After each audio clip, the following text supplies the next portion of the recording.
इस दुनिया में हमने बहुत बार सुना है अमृत अमर करता है, पर क्या किसी ने कभी अमृत देखा है? અહીંયા कोई छे? सवाना में अमृत मिलता है? हम तो हर सिटी में पूछते हैं आपके सिटी में, क्योंकि हमने तो बहुत सुना अमृत अमृत सब कहे, अमृत लखो न कोय। देखा तो किसी ने भी नहीं है। विष मिल जाएगा, पॉइजन इजीली अवेलेबल है, जहर मिल जाएगा, पर अमृत है कहाँ? हमने तो नहीं देखा। देवता पीते हैं, पर देवता तो देवता जाने, हमें क्या पता। हम धरती पे जो रह रहे हैं, हमारे लिए अमृत क्या है? तव कथामृतम तप्त जीवनम। गोपी कहती है, हे श्याम सुंदर, तुम्हारी कथा ही हमारे लिए अमृत है। जिसने इस कथा अमृत को पिया वो अमर हो गया। अब उसको अमृत पीने की जरूरत नहीं है, अब वो कथा पी के अमर हो जाएगा। उसको सदियां याद रखेंगी।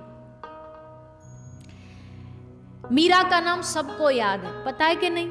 सूरदास जी का नाम सबको पता है, नरसिंह मेहता, कबीर दास, जलाराम बापा, ये सब ने कथामृत पिया इसलिए अमर हुए।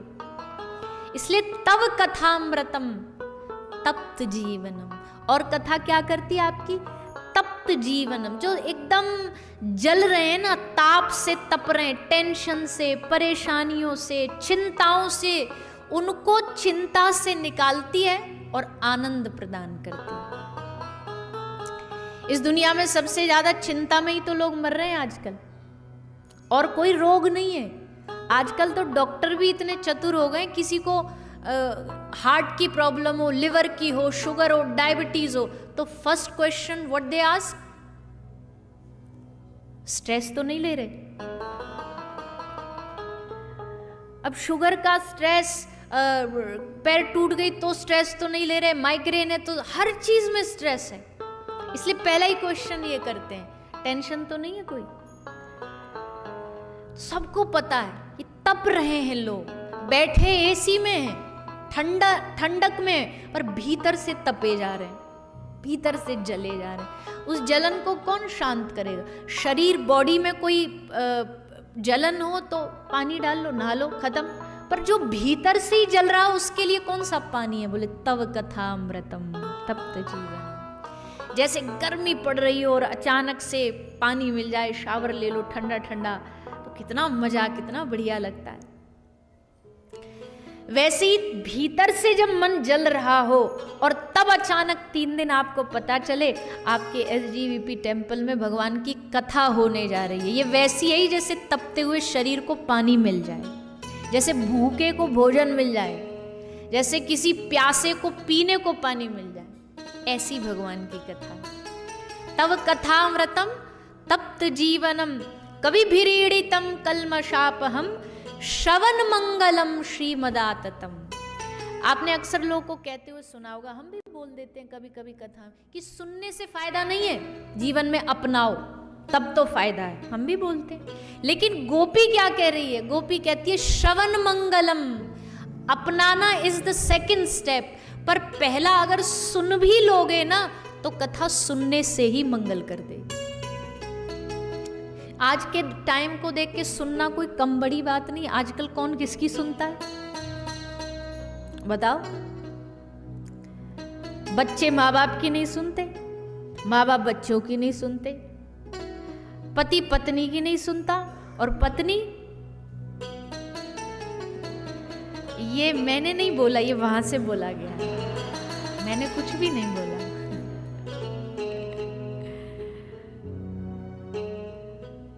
गुरु शिष्य की नहीं सुनते, चेला गुरु की नहीं सुन रहे आजकल। पहले के चेले ऐसे थे, गुरुजी की आज्ञा में अंगूठा कटवा दें।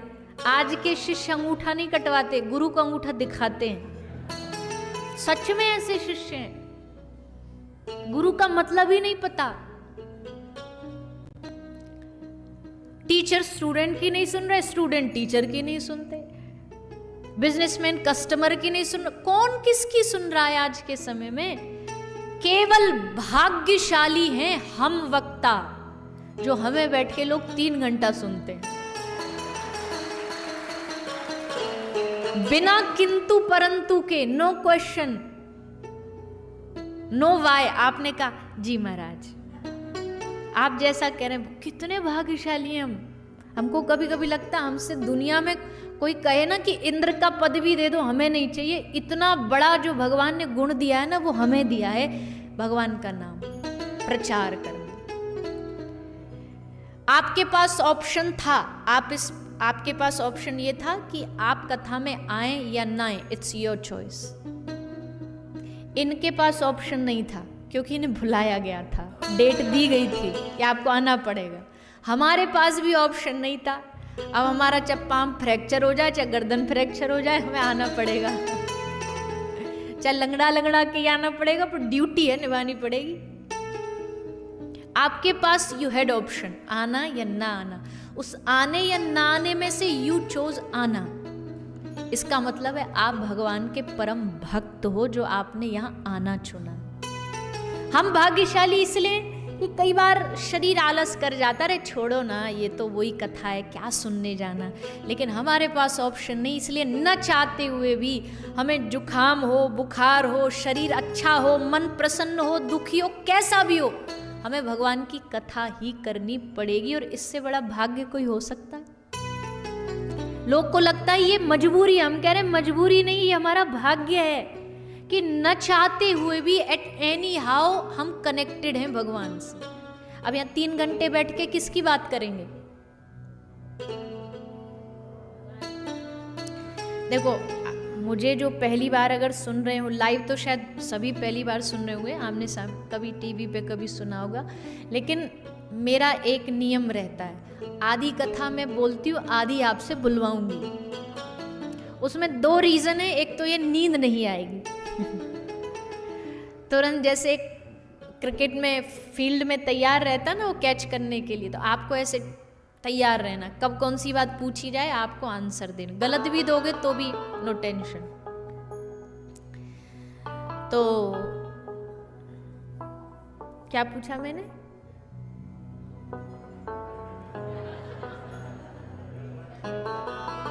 है?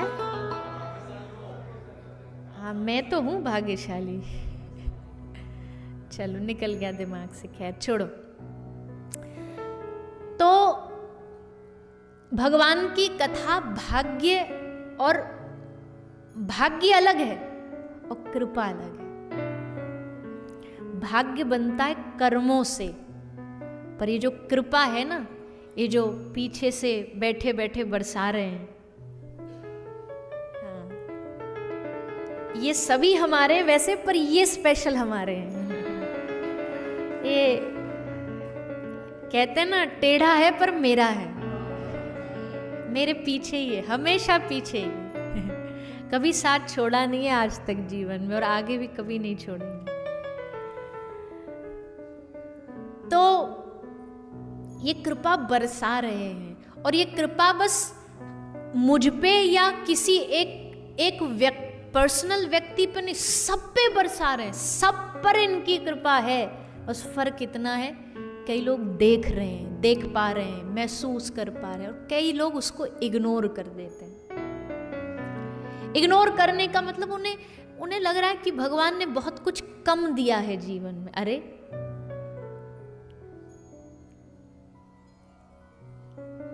दुख भी है, परेशानियां भी बहुत हैं, लेकिन उसकी हम पर मेहरबानियां भी तो बहुत हैं।